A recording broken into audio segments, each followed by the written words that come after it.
예, 오늘은 36주일 내용을 공부할 것인데요. 어, 지금 계속 우리가 어떻게 하나님께 감사의 생활을 할 수 있는가? 하나님께서 그 크신 사랑으로 예수 그리스도로 보이신 그 구원의 은총을 우리의 것으로 다 삼아 주시고 하나님 백성이 되게 해 주셨는데, 죄와 사망의 권세에서 건지셨는데, 그렇다면 이제 그런 하나님의 사랑에 반응해서 우리를 어떻게 하나님께서 기뻐하시는 게 제사로 드릴 수 있는가 하는 그것이 이제 우리의 감사의 생활에 대한 그 3부의 내용이 나오죠. 그러면서 그 중에 이제 이 10계명, 하나님께서 우리가 어떻게 할 것인가, 하나님 기뻐하시는 것이 무엇인가 하는 것을 아주 구체적으로 가르쳐 주신 말씀이, 그 가장 핵심적인 말씀이 바로 이 10계명에 담겨져 있지 않습니까? 그래서 10계명을 지금 쭉 배우고 있는데요. 10계명에서 이제 오늘 배울 내용은 제 3계명에 해당합니다. 출애굽기 20장 7절에 보면 이렇게 말씀하시죠. 너는 너의 하나님 여호와 이름을 망령되이 일컫지 말라. 나 여호와는 나의 이름을 망령되이 일컫는 자를 죄 없다 하지 아니하리라 하고 말씀하십니다. 우리 99문을 함께 읽으실까요? 99문 있습니다. 제 3계명에서 하나님께서 원하시는 것은 무엇입니까? 우리가 저주나 거짓 맹세 또는 불필요한 서약으로 하나님의 이름을 욕되게 하거나 잘못 사용하지 않는 것이며, 더 나아가 침묵하는 방관자가 되어 그러한 두려운 죄에 참여하지 않는 것입니다. 오히려 하나님의 거룩한 이름을 두려워하고 존경하는 마음으로만 사용하여 우리가 하나님을 바르게 고백하고 부르며 우리의 모든 말과 행실에서 그분이 영광을 얻도록 하는 것입니다. 20장에 나온 내용도 그렇지만 이 3계명은 신명기 6장에 나와 있는 내용도 뭐 같습니다. 여호와 이름을 망령되이 일컫지 말라 하면서, 그러면서 이제 그 뒤에 또 하나를 말씀하시는데, 여호와의 이름을 망령되이 일컫는 자를 죄 없다 하지 않겠다. 이것은 강조의 표현이죠. 반드시 죄를 물으신다 하는 그런 강조의 의미이기도 합니다. 자, 먼저 이 망령되다 하는 말이 무슨 뜻인지 예전에도 배우신 적 여러 차례 배웠는데요. 한번 이렇게 생각을 더듬어 보시죠. 이 망령되다는 말의 첫째 의미는 헛되다 하는 뜻이 있습니다. 그러니까 아무 없이 공허하게 대하는 것입니다. 예를 들면 우상이 그런 식인데요. 우상의 이름을 부르면서 그 앞에서 별짓을 다 해도, 우상이 코가 있어도 냄새를 맡는가, 아니면 귀가 있어도 사람의 떠드는 소리를 들을 수가 있는가, 정말 무능하게 이루 말할 수가 없습니다. 마치 갈멜산에 있던 바알의 우상과도 같습니다. 엘리야가 배교한 이스라엘의 죄악을 아주 두렵게 지적하면서 참된 신이 누구시냐 하는 것을 저들 앞에서 보인 일이 있습니다.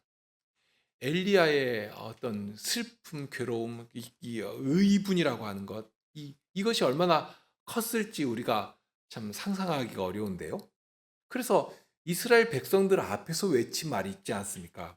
너희가 어느 때까지 두 사이에서, 그러니까 바알과 우상과 여호와 참된 하나님, 참되고 사신 하나님, 그 사이에서 머뭇머뭇하려느냐? 여호와가 만일 하나님이면 그를 쫓고 바알이 만일 하나님이면 그를 쫓을지니라 하고, 저들 앞에서 아주 담대하게 저들의 결단을 촉구하면서 그렇게 말한 것입니다. 그러니까 누가 참된 신이냐 하는 것을 한번 보자 하는 것이죠. 그래서 갈멜산에 다 모이도록 한 것 아닙니까? 그렇게 해서 모인 자들이 바알의 선지자가 450명이고 아세라의 선지자가 400명, 합 850명입니다. 그에 비해서 여호와를 섬기기 위해서 나온 여호와의 선지자는 엘리야 한 사람뿐이었습니다. 그러고서는 각기 제물을 자기 신에게 바치도록 한 것이죠. 그렇게 바쳤을 때 어떤 신이 그 예물을 기쁘게 받으시는가? 그런데 바알의 선지자들이 자기들의 신을 불러낸다고 얼마나 떠들고, 나중에는 해가 뉘엿뉘엿 넘어가는데, 그러니 이제 저녁 소재를 드릴 때가 되지 않았습니까? 그런데 거기 보면 선지자들이 진언을 했다 하는 말도 나옵니다. 아주 어떤 그 종교적 어떤 그 삼배경 같은 이 진언이라고 말하면, 일반 교회에서 말하는 방언과도 아주 유사하거든요. 뭐 거의 같다고 할 수가 있는데 그렇게 종교적인 어떤 니르바나의 그 자리에 들어간 것입니다. 정말 황홀경 속에 들어간 것이죠. 정말 굉장하지 않습니까? 그렇게 보면 야 진짜 저거 아주 종교적이고 아주 신비한 무엇인가 있는데 하고 생각할 만한 그러면서 진언만 하는 것이 아니라 뭐 몸을 상하게 합니다. 피가 막 흐르고 그렇게 했는데 그런데 저들의 신이 아무런 반응을 하질 않습니다. 당연하지 않습니까? 저들의 신은 나무요 돌에 불과합니다. 그러니 무슨 반응을 보일래야 보일 수가 없는 것입니다. 이사야 선지자가 한 말씀은 과연 참된 말씀이고 두려운 말씀 아닙니까? 이사야 44장 14절 이하인데요.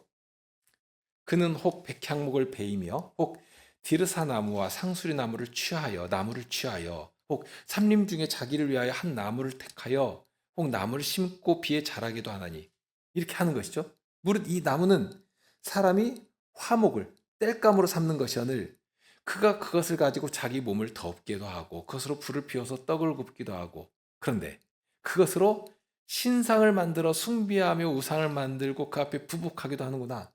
참 기가 막히지 않습니까? 얼마나 부끄럽습니까? 그 중에 얼마는 불사르고 얼마는 고기를 삶아 먹기도 하고 고기를 구워 배불리기도 하고 또 몸을 더웁게 하여 이르기를 아 따뜻하다 내가 불을 보았구나 하면서 그 나머지로는 신상 곧 자기의 우상을 만들고 그 앞에서 부복하여 경배하며 그것에게 기도하여 이르기를 너는 나의 신이니 나를 구원하라 하는도다. 땔감 삼아서 불에 떼면서도 그 앞에서 엎드려 나를 구원하라 하니 그런데 이것이 우상을 섬기는 자들이 딱 이렇다는 것입니다. 오늘날이라고 별반 다를 것 있습니까? 살아있지도 않고 숨도 쉬지 못하는 그런 돈과 권력 그리고 과학이라고 하는 그런 신을 이용도 하기도 하고 그 앞에서 막 절절매면서 두려워 떨기도 하고 그렇게 목매 가지고 살아가는 우리의 모습이 뭐 별반 다른 것인가? 그렇게 저들이 섬기는 신은 눈이 있어도 보지 못하고 귀가 있어도 듣지를 못하고 입이 있어도 한마디도 못하는 그런 헛된 신이었습니다. 공허한 신이죠. 여호와 이름을 망령되이 일컫지 말라 하셨는데요. 여기 망령되다는 말이 바로 그런 것입니다. 우상신이 헛된 것이고 그런데 우리가 하나님의 이름을 부를 때 그렇게 우상신의 이름을 헛되이 부르듯이 헛된 대상을 향해 그렇게 공허한 외침을 하듯이 그렇게 부르지 말라 하는 것입니다. 그러면 우상신의 이름을 부르는 이유가 무엇이겠는가?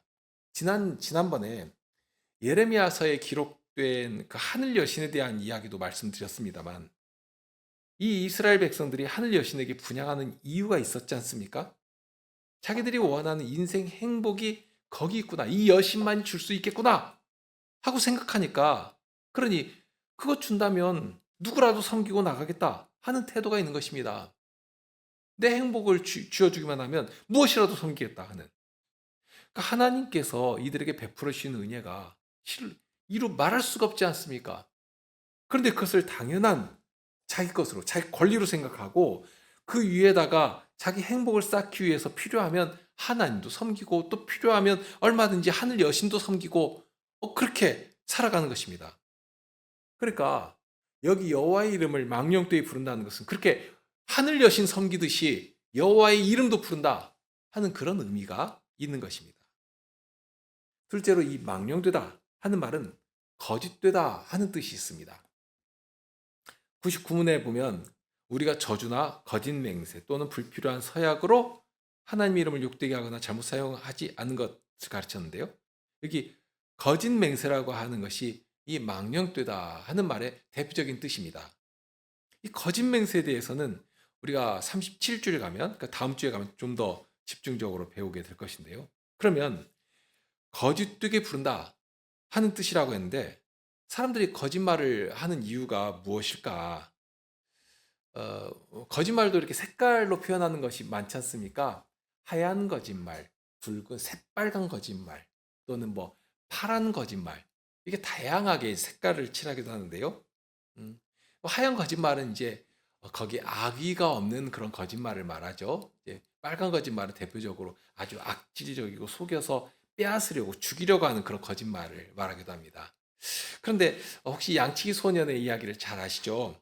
어, 자기가 너무 무료하니까 늑대가 왔다 하고 이제 거짓말을 했는데 사람들이 막 그 소리를 듣고서는 이 양치기 소년을 구하고 또 그 양떼도 구하고 하려고 막 정신없이 달려왔는데 보니까 거짓말을 한 거죠. 그러니까 그걸 보면서 이 양치기가 아주 깔깔대고 웃고 그 재미로 알고 거짓말을 하는 것입니다.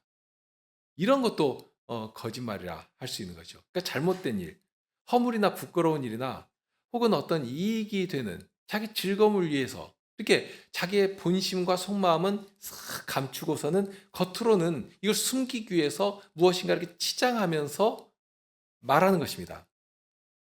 또 대표적인 것 하나 보면 그 가인이 자기 동생을 죽여놓고서는 하나님께서 가인에게 내 동생 아벨이 어디 있느냐 몰라서 물으신 것이겠습니까? 다 알고 물으시는 것이거든요. 그런데 이 가인은 내가 알지 못합니다. 내가 뭐 아우 지키는 사람입니까?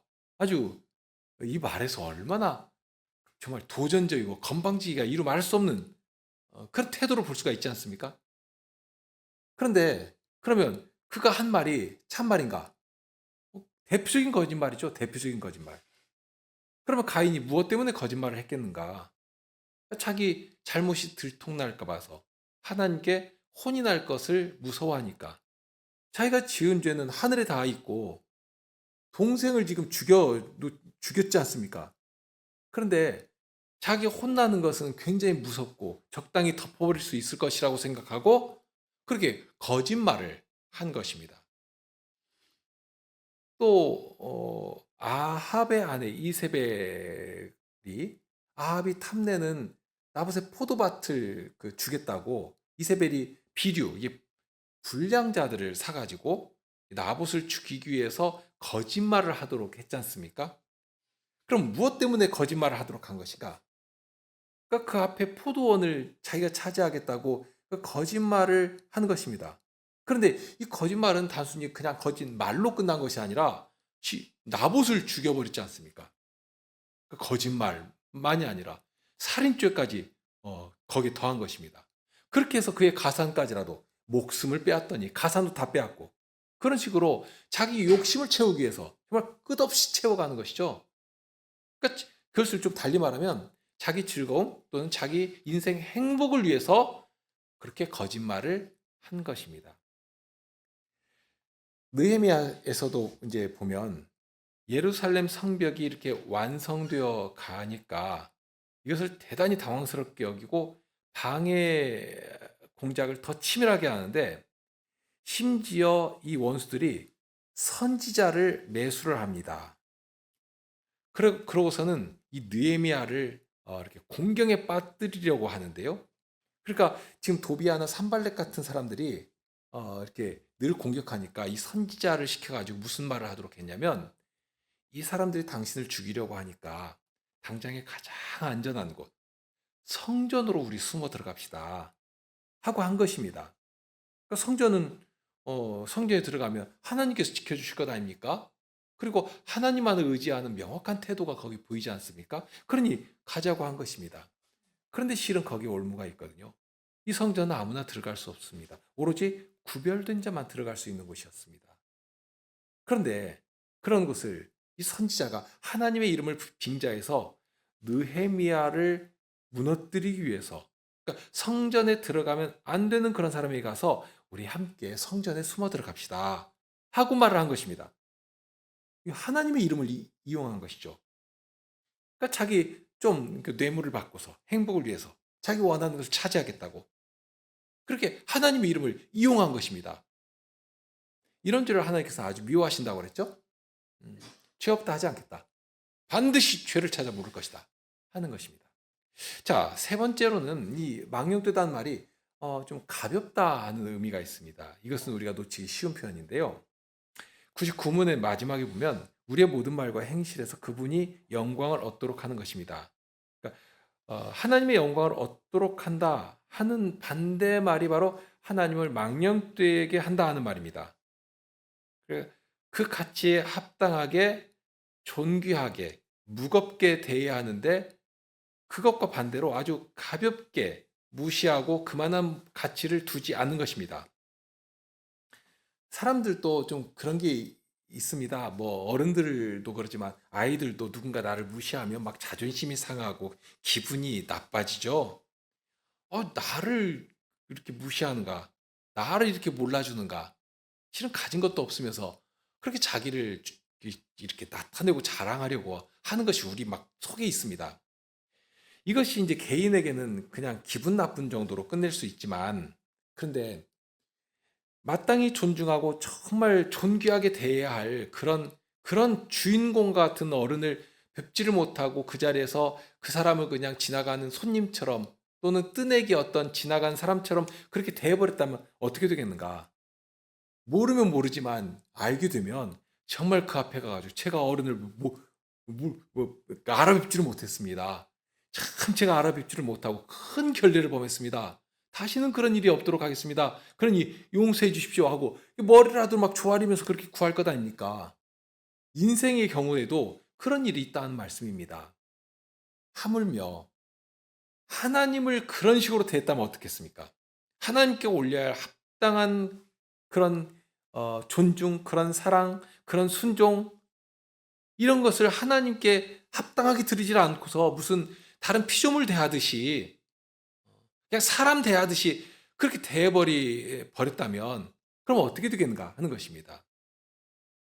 이렇게 되면 안 되는 것이죠. 이것은 이제 백문과도 연결이 되는데요. 백문에 보면 하나님의 이름을 욕되게 하는 것에 대한 질문을 합니다. 우리 백문도 함께 읽으실까요? 자, 백문 읽겠습니다. 맹세나 저주로 하나님의 이름을 욕되게 하는 것은 그들이 할 수 있는 대로 그러한 죄를 막거나 금하지 못한 사람들에게까지 하나님께서 진노하실 정도로 중대한 죄입니까? 진실로 그렇습니다. 하나님의 이름을 욕되게 하는 것보다 더 크고 하나님을 진노케 하는 죄는 없습니다. 따라서 하나님께서는 이 죄를 사형으로 벌하라 명하셨습니다. 자, 물론 여기 이제 사형이라고 하는 것은 하나님 나라에서 그 이름을 지워버리는 것이 대표적인 이야기가 되겠죠. 자, 하나님께서는 하나님의 이름이 욕되게 사용되는 것을 정말 싫어하십니다. 그러니 우리도 하나님의 이름을 이렇게 잘못 사용하거나 또는 이 사회가 참 그러긴 한데요. 너무 부끄럽게 사용 많이 되지 않습니까?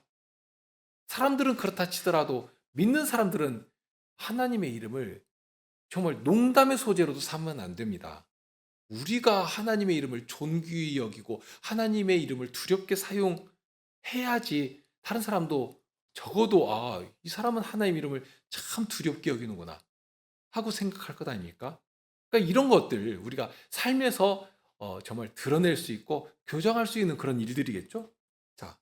자, 앞의 내용을 일단 정리하면 망령되다는 말이 헛되다는 뜻이 있고 또 거짓되다 하는 뜻이 있고 그러면서 이제 가볍다 하는 뜻이 있다고 했습니다. 그러면서 이제 제3계명을 특별히 맹세나 서약하는 문제로 연결지어서 가르치고 있는데요. 그러니까 하나님의 이름이 특별히 우리의 삶을 이렇게 언약 안에 꽉 묶어주시는 그런 역할을 하거든요. 그러니까 이 맹세나 서약이라고 하는 것이 중요한 하나님의 이름과 함께 나오게 되는 것입니다. 특별히 이제 맹세나 서약이라고 하면 아무 일에서나 우리가 맹세하거나 서약하지는 않죠. 어, 이게 맹세나 서약이라는 말로는 하지 않지만 가끔 우리 이제 삶에서 우리 믿는 사람들도 이렇게 약속을 하고 또는 어떤 경우는 강하게 틀림없이 내가 말했으니까 반드시 지키겠다 하는 이런 좀 강한 어조로 약속을 하기도 합니다. 또 일상에서도 이제 할 수 있는 것 가운데 뭐 계약을 하거나 이렇게 차를 산다고 할 때도 사인을 탁 하면 그러면 그 계약이 성사되는 것 아닙니까? 이렇게 계약을 하고 그러면 계약을 물을 때는 그만큼 손해를 볼 그 일을 감수하는 것입니다. 만약 집을 사겠다 하고서 딱 계약을 했는데 마음 변해가지고 집을 안 산다고 하면 그냥 그냥 알았다 하고서 계약금 물려줍니까? 그렇지 않죠. 그만큼 손해를 보는 것입니다. 계약금을 다 뺏길 수도 있고요. 아주 많은 액수를 계약금으로, 그러니까 그 위약금으로 물어내야 되거든요. 그러니까 그렇게 만약에 약속을 해놓고 내가 물은다고 하면 적어도 물을 때의 이익이 이 계약을 성사시킬 때보다 더 클 때의 그걸 위험을 감수하는 것이겠죠. 그렇게 하는 것입니다. 세상에서도 계약이라고 약속이라고 하는 것은. 그러니까 여기 하나님의 이름을 망령되이 일컫지 말라고 하셨는데 우리 기독인의 삶이라고 하는 것 자체가 바로 이 언약 안에 담겨 있고 언약을 이루어가는 하나님의 그 역사하심 가운데 우리 몸을 의탁하면서 움직여 나가는 것이다 하는 이런 아주 중요한 원칙이 여기 담겨 있는 것입니다. 그러니까 하나님의 이름을 망령되이 일컫지 말라 하셨는데요. 그렇게 하나님의 이름을 망령되이 일컫지 말라 하는 이 가르침을 이렇게 맹세 또는 서약에 함께 묶어서 가르치는 것입니다. 우선 하나님의 이름이 왜 이렇게 중요한가 할 때 이 성경에서 보여주는 증거들은 하나님의 이름을 우리에게 이렇게 그러니까 계시라고 하죠. 하나님 이름을 계시해 주실 때는 그냥 이름만 주시지 않습니다. 우리가 사회생활 하면서 명함 하나를 이렇게 주더라도 아무에게나 주지는 않지 않습니까? 선거철에 가까우니까 막 명함을 아무한테나 막 뿌려대는데 우리가 사회생활 할 때는 그렇게 하지는 않거든요. 반드시 필요한 사람에게 명함을 주고 받고. 그러니까 이 명함을 주고 받는 일로 인해서 서로 그렇게 관계가 한 단계 발전하게 되죠. 그러니까 그 명함을 준다고 하는 것 자체가 벌써 이렇게 그 관계가 형성되는 것인데, 그러니 이 명함을 아무 관계가 없다면, 내가 관심도 없는 사람이라면 명함을 주건 말건 그것은 뭐 아무 상관이 없는 것입니다. 주면 이게 뭐야 하고 그냥 버리기도 하고요. 안 받는다고 손으로 이렇게 거부하기도 하고. 그런데 하나님의 이름을 주신다고 할 때는 그렇게 명함 건네듯이 또는 이름 알려주듯이 그렇게 이름만 주시지 않는다는 것입니다. 우리가 잘 아는 대로 여호와라 하는 이름을 주실 때 어땠습니까? 하나님께서는 여호와라 하는 이름을 주시면서 당신이 어떤 분이신지, 어떤 구원을 베푸시는 분이신지를 그 이름이 불려지는 곳마다, 그 이름이 선포되는 자리에서 밝히 드러낼 것이다. 그러니까 이 여호와라는 이름이 너희들을 구원하신 하나님의 손길 가운데서 높이 되시고 확증되어 나갈 것이다 하는 약속을 담아 놓으신 것입니다. 과연 그렇게 되지 않았습니까? 우리가 전에 출애굽기 배울 때에도 그랬지만 바로 왕, 애굽 왕 바로 앞에 가서 여호와의 이름을 말씀하실 때 그 자리에서 어떤 일이 일어났는가? 여호와의 이름이 선포될 때는 원수들 앞에서는 하나님의 진노, 징계로 나타나는 것입니다. 반면에 하나님의 사랑을 받은 자들 앞에서는, 하나님의 백성들 위에는 이 여호와의 이름이 정말 기대하고 상상할 수 없는 구원의 은혜로, 구원의 손길로 나타나는 것입니다. 하나님께서 우리와 함께 하시는 것이구나.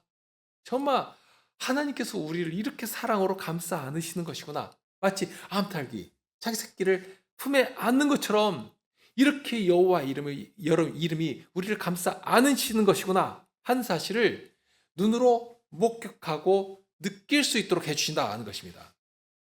그러니 이스라엘 백성들이 애굽을 나올 때 애굽 사람들조차도 그런 이스라엘을 보호하시는 그 여호와의 이름이 구원의 능력으로 나타나는 그 사실을 보면서 야, 저분이 과연 참된 하나님이시구나 하고 두려워하면서 이스라엘 백성들과 함께 나오는 사람들이 많을 정도였습니다. 굉장히 많은 사람들이 함께 떠났거든요. 자, 시내산 앞에 모여 있을 때 여호와께서 친히 백성들 가운데 임재하셨죠. 그렇게 친히 당신을 드러내시니까 백성들은 너무 두려웠습니다. 여호와의 임재 앞에서 그냥 죽을 것 같았습니다. 이것이 피조물입니다. 정말 죽거든요. 인생은 아무도 하나님의 임재하심 앞에 그냥 나아갈 수가 없습니다. 그것이 인생인데 하나님께서는 자비하셔서 당신의 영광의 본체를 보이시는 것이 아니라 우리에게 거룩한 이름을 주시면서 그 이름을 부를 때 거기 함께 하겠다 하고 약속해 주신 것입니다. 그러니까 여호와의 이름으로 구원을 선포하시면서 애굽을 치시고 구원을 주시면서 여호와의 이름을 배우고 부르며 찬송하게 하신 것입니다. 단순히 이름만 주신 것이 아니라, 그러니 저기 멀리 떨어져 가지고 이렇게 구경하시는 것이 아니라 친히 하나님의 구원에, 하나님의 돌보시는 은혜의 손길이 거기 임한다 하는 사실을 알게 하신 것입니다. 사람은 그런 것이 무엇일까 이렇게 생각하기 참 어려운데요. 사람은 그렇게 할 수가 없으니까 그렇습니다. 사람의 이름 이렇게 누구한테 알려주고 한다 할지라도 이름만 따로 가는 것이지 사람이 거기에 함께 가는 것은 아니거든요. 그러나 하나님은 영이십니다. 어디라도 계십니다. 그래서 그런 하나님의 속성을 편재성이라 하고 말하거든요. 어디라도 계신다. 어느 곳에나 계시고 아니 계신 곳이 없으시다 하는 그런 뜻입니다. 하나님의 속성에는 이런 편재성도 있지만 대표적인 것이 거룩함이나 또는 영원함이라고 하는 것도 있죠. 그러니까 영원함이라고 할 때는 우리가 감히 이렇게 상상하기 참 어려운 이야기입니다. 시간의 그 어떤 그 물리적인 시간의 한계 안에서 우리가 살아가니까 그 영혼이라고 하는 것을 우리는 잘 알지 못하는데, 영혼이라고 하는 것은 정말 시간의 개념과 상관없이 초월해 계시다 한 뜻이니까요. 어제나 오늘이나 내일이나 하나님 앞에서는 다를 것이 없습니다. 그렇게 어느 곳에나 언제나 계시는 영원하신 하나님이시니까 당신의 이름을 이렇게 딱 나타내실 때는 거기에 하나님께서 함께 하신다 하는 사실을 하나님의 구원의 손길로 알아가도록 하신다는 것입니다. 그러니까 특별히 이제 주의 백성들에게 그런 것이죠. 주의 백성들 앞에 하나님의 이름을 이렇게 드러내실 때, 그러니까 하나님의 백성들이 부르도록 주시고 부를 때 하나님께서는 그 기도에 응답하셔서 하나님의 구원의 손길을 나타내시거든요. 그러니 그렇게 하나님께서 당신의 이름을 드러내실 때는 여호와는 우리의 구원이시다 하는 사실을 찬송하도록 하시는 것입니다. 백성을 구원하시는 하나님의 열심이 거기 능력 있게 구현되게 되는 것입니다. 자, 이런 어미하신 하나님의 이름을 부른다면 그것은 어떤 의미겠는가?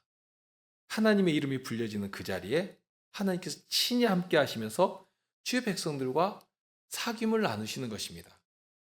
이런 복된 이름을 아무라도 부르도록 그냥 주신 것이 아니거든요. 아무에게나 주신 것이 아니거든요. 그런데 99문에 보니까 그런 여호와의 이름을 욕되게 한다 하는 표현이 나오죠. 하나님의 이름을 망령되이 불러서 욕되게 하는 것입니다. 이 욕되게 한다는 말은 성경에 나오는, 그러니까 우리가 익숙한 말로 좀 바꾼다면 회방한다 하는 말로 바꿀 수 있는 말입니다. 여호와의 이름을 회방한다? 레위기 24장에 한 사건이 나오는데요. 이스라엘 여인의 아들이 여호와의 이름을 회방한 사건이 나옵니다. 그 일에 대해서 하나님께서는 이렇게 명령하시는데요. 여호와의 이름을 회방하면 그를 반드시 죽일지니 온 회중이, 그러니까 그가 속한 사회에 그가 여호와를 회방한 말을 들은 회중입니다. 그 회중이 증인들이 되어서 온 회중이 돌로 그를 칠 것이라. 외국인이든지 본토인이든지 여호와 이름을 회방하면 그를 죽일지니라. 그러니까 하나님께서 여호와 이름이 회방 받으시는 것을 정말로 싫어하시는구나 하는 것을 알 수가 있죠. 잠언에서도 보면 여호와께서 미워하시는 또 싫어하시는 죄가 있다 하는데요. 하나님께서는 여호와라는 이름을 주시면서 구원을 나타내시는데 이 구원의 놀라운 일들 앞에 여호와라 하는 이름을 알리시면서 구원의 능력을 나타내시는 것인데 그 이름을 부정하고 그 이름을 멸시하는 것, 이게 여호와의 이름을 회방하는 것이다. 그러면 이게 결국 무슨 의미인가 하면 여호와의 이름을 회방하는 것은 곧 여호와께서 행하시는 무엇을 회방하는 것이다? 우리를 향하신 하나님의 사랑과 우리를 구원하시는 그 구원의 일을 회방하는 것이다 하는 말이 되는 것입니다. 그러니까 여호와의 이름을 회방하는 것은 그 자체로 끝나는 것이 아니라 하나님께서 행하시는 구원의 일을 회방하는 것이다 하는 의미가 됩니다. 이런 의미는 신약에서도 동일하게 나오거든요.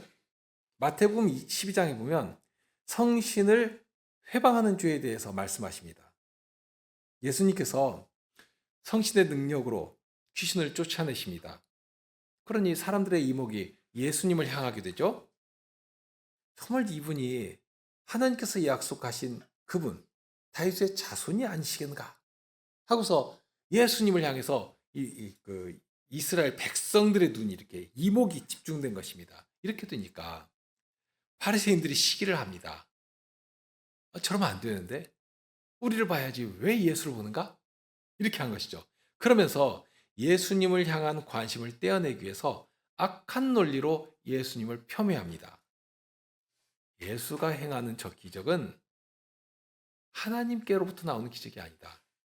귀신의 왕 바알세불을 힘입어서, 그러니 바알세불의 힘을 힘입지 않고는 귀신을 쫓아내지 못한다 하고서는 아주 악질적인 말로 예수님이 행하신 구원의 일을 회방한 것입니다. 성신의 능력으로 인해 하나님의 나라가 여기 임하고 있다 하는 사실을 보여주는 그 현장인데, 그러니까 성신의 능력 가운데 하나님의 나라가 여기 임하고 있는 중인데 그것을 거짓말로 회방한 것입니다. 자기들은 자기 기득권을 지키기 위해서 뭐 그런 거짓말을 한 것이겠죠. 이익을 위해서 뭐 그런 어떻게 보면 잠시 한 번 한 것일 수도 있겠지만 결국 이 일이 얼마나 두렵고 큰 일인가. 거짓의 아비 마귀의 정말 죽은 노릇을 한 것이라는 것입니다. 그런 자들에 대해서 예수님께서는 이런 아주 두려운 말씀을 하십니다. 다른 죄는 사함을 받지만 성신을 회방한 죄는 사하심을 얻지 못한다 하고 가르치십니다. 히브리서 10장 26절 이하에서는 그리스도의 십자가에 대해서 현저하게 욕을 보이는 사람은 사죄함을 다시 얻을 수 없다 하고 가르치면서 거기에 성신을 회방하는 죄를 언급하십니다. 10장 29절에 보면 하물며 하나님 아들을 밟고 자기를 거룩하게 한 언약의 피를 부정한 것으로 여기고 은혜의 성신을 욕되게 하는 자의 당연히 받을 형벌이 더욱 얼마나 더 중하겠느냐 너희는 생각하라. 그러니까 성신을 회방하는 죄를 굉장히 무겁게 가르쳤습니다. 자, 여기 적용되는 원칙은 여호와의 이름을 회방하지 말라고 하신 구약과 동일합니다.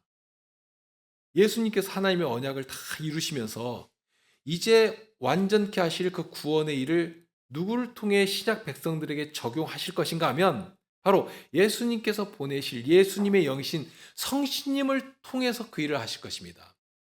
성신께서는 오직 예수님의 것을 가지고 가르치실 것이거든요. 예수님은 오직 아버지 하나님의 뜻만을 이루셔서 우리의 구원이 되셨지 않습니까? 그 일을 성신께서 우리의 것이 되도록 하신단 말입니다. 예수님께서 십자가의 구원의 일을 완성하시고 율법의 요구를 다 이루시고 완전케 하시고 하늘에 오르신 후에 이 구원을, 예수님께서 이루신 이 구원을 하나님께서 사랑하신 자들에게 이렇게 전하고 입혀주시는데 성신님을 통해서 그 일을 하신단 말입니다. 성신님을 보내주셔서 그 일을 하십니다. 그러니 오순절에 성신께서 오시니까 비로소 제자들이 예수님의 이 복음을 온 땅에 울리도록 전하지 않았습니까? 그리스도의 복음을 말의 지혜로가 아니라 성신의 능력 가운데 힘있게 전하고, 그러니 누구라도 이 복음을 듣고 예수님의 이름을, 주님의 이름을 부를 수가 있게 된 것입니다. 그런데 만일 이런 성신의 사역을 회방한다면 그러면 그 누가 구원에 이를 수 있겠습니까? 아무도 없는 것입니다. 망하는 것입니다. 성신께서 임하시는 것은 하나님의 나라가, 하나님의 구원의 손길이 거기 임한다 하는 의미입니다. 예수님께서 성신의 능력으로 천국을 저들 앞에 펼쳐 보여주시고, 그러니 오늘 우리는 성신으로 말미암아 그리스도께서 세우신 교회에 들어와 그 나라의 백성으로 살아가게 되는 것인데, 그런 성신님을 회방한다면 하나님께서 행하시는 구원과 예수님께서 이루신 그 구속의 일들을 다 회방하는 일이 되는 것이니까 이것이 그냥 가벼운 일이 결코 될 수가 없는 것입니다. 바리새인들은 그 정말 한 줌도 안 되는 자기 이익 때문에 예수님을 회방한 것이지만, 그러나 예수님이 행하시는 일을 듣고 보고도 믿지 않음으로 해서 결국 성신을 회방하는 그런 무섭고 무거운 죄를 범하게 된 것입니다. 그러니 예수님이 오늘날 말씀을 들고 찾아오시는 이 성신님의 부르심을, 그러니까 말씀을 들을 때에도 그 말씀을 듣게 하시는 성신님의 부르심에 이렇게 마음을 열어드리고 그 말씀 앞에 나를 드리고 이렇게 해야 하는 것이지, 그 말씀을 들을 때도 마음을 아주 그냥 가박하게 하고 귀를 닫아버리고 이러면 결국 성신을 회방하는 죄에 빠지는 것입니다. 성신을 회방하는 죄는 다른 죄가 아닙니다. 예수님께서 이루신 구원의 일을 성신께서 우리에게 들려주시고 믿도록 계속 우리를 자극하시는데, 그런 부르심 앞에서도 아주 마음을 돌덩이처럼 굳게 해가지고 순종하지 않은, 정말 금강석처럼 굳어지게 만들어버리는 그런 것입니다. 끝까지 믿지 않으면 결코 용서함 받지 않는 것입니다. 못하는 것입니다. 그런 사람들에 대해서 죄 없다 하지 않겠다 하고 아주 크게 가르치신 것입니다. 더 나아가 우리는 항상 예수님의 이름을 정말 가슴에 새기고 우리 이마에 붙이고 살아가는 사람들 아닙니까? 사람들 앞에서 우리는 예수님의 향기로 살아가는 자들입니다. 아무 말 안 해도 뭐 다 주위에 있는 사람들이 우리가 쟤는 또 저 사람은 교회 다닌 사람이야 다 알지 않습니까? 그러면 사람들 앞에서 우리의 선한 행실로 예수님을 드러내야 합니다. 말 한마디 할지라도 의롭게 해야 하고 거기에 따뜻한 정서와 사랑의 정서가 배어 있어야 합니다. 고린도후서 2장 15절에 이런 말씀이 있죠. 우리는 구원 얻는 자들에게나 망하는 자들에게나 하나님 앞에서 그리스도의 향기니 했습니다. 혹시 향수 막대라고 아십니까? 이게 향기 좋도록 이렇게 향수통에다 꽂아놓는 막대기인데요. 그것이 은은히 그 막대기에 꽂혀 있으면 그 막대기에서 은은한 향기가 이렇게 퍼져나가죠. 참 기분이 좋죠. 그러면 그 나무 막대기가 저절로 향기를 내는 것은 아니지 않습니까? 향수에 푹 잠겨 있으니까. 그 막대기 끝에까지 향수가 확 차 나니까 거기서 이렇게 향기가 나는 것입니다. 비슷하지 않겠나 싶습니다. 우리가 그리스도에게 이렇게 푹 잠겨 있을 때에, 그리스도로 이렇게 푹 잠겨 있을 때에 비로소 우리에게서 그리스도의 향기가 나오는 것입니다. 예수님께서 우리를 그런 사람들로 세워 주시는 거니까요. 정말 그렇게 되시기를 바라는데요. 백문에서 가르치는 말씀이 그런 것입니다. 사람들 앞에서 우리는 그리스도의 향기로 살아가는 자들이고요. 그러니 누구라도 우리 앞에서는 정말 더러운 냄새라도 그 그리스도의 향기로 덮이고, 누구라도 우리를 통해서 그리스도의 향기에 이렇게 취하도록 만드는, 하나님의 이름을 욕보이는 그런 자들 앞에서 우리는 당당하게 저들의 입을 다물도록, 시편 8편 2편의 2절에 주님께서 가르치신 복된 경영이 나오죠. 주의 대적을 인하여 어린아이와 젖먹이의 입으로 말미암아 권능을 세우시며 이는 원수와 보수자로 잠잠케 하려 하심입니다. 우리 스스로가 유능하고 무엇인가 사람들 앞에서 인정받을 수 있기 때문에, 그렇기 때문에 하나님의 그 그리스도의 향기로 살아가는 자들 아닙니다. 우리는 정말 무능한 자들이거든요. 이름 없는 자들이거든요. 여기 나온 대로 어린아이에 불과한 자들입니다. 그러니 세상은 자기들이 가진 힘과 권력으로 우리를 아무것도 아닌 자처럼 대하고 멸시하고 그런 것이지만, 그러나 그런 세상 앞에서 약한 듯 보이는 우리를 주님께서는 당신의 무기로 사용하기를 기뻐하신다는 말씀입니다. 무기로 사용하셔서 원수와 보수자로 아무 말도 못하게 하신다. 참 놀라운 반전 아닙니까? 아주 초라한 듯 보이는 자들이지만 그런 자들을 주님께서 기쁘게 사용하시는 것입니다. 이런 주님께서 함께 하셔서 우리를 통해서 어떤 일들을 이루기를 원하시는가, 그 일을 맛보며 살아가야 되거든요. 정말 우리가 주님의 이름으로 살아갈 때마다 원수의 모든 도모들이, 더러운 것이, 추한 것이, 더러운 악취가 사라지고 하는 그런 현장 속에서 우리는 주님의 이름을 높이고, 정말 주님께서 우리와 함께 하시면 이런 것이구나 하는 구원의 능력을 맛볼 때에 더욱 주님을 의지하고 주님을 높이게 되는 것입니다. 우리는 항상 주님의 이름을, 하나님의 이름을 소중하게 여겨야 합니다. 세상은 조롱거리로 삼고 세상은 그 이름을 아주 멸시할지라도 적어도 우리 믿는 사람들은 그 이름을 지극히 높이고 구원의 이름으로 의지하며 그 이름을 전하기 위해서 살아야 합니다. 그러니 그 이름을 붙들고 찬송도 하고 매 순간 기도도 하고 그 이름으로 자랑도 하고 무슨 말을 할지라도 하나님의 말씀을 하는 것처럼 해야 하는 그런 사명이 우리에게 있는 것이고, 그렇게 우리가 예수님의 이름을 시인하고 자랑한다면 그런 우리를 주님의 이름을 위해서 세상 앞에 세우시고 주님의 이름을 전하도록 해주시는 것입니다. 우리 구원이신 주님께서 해주시는 것입니다. 그런 주님을 더 의지하시고 그런 주님의 이름을 더욱 가까이 하시기를 바랍니다. 우리 함께 기도하시죠.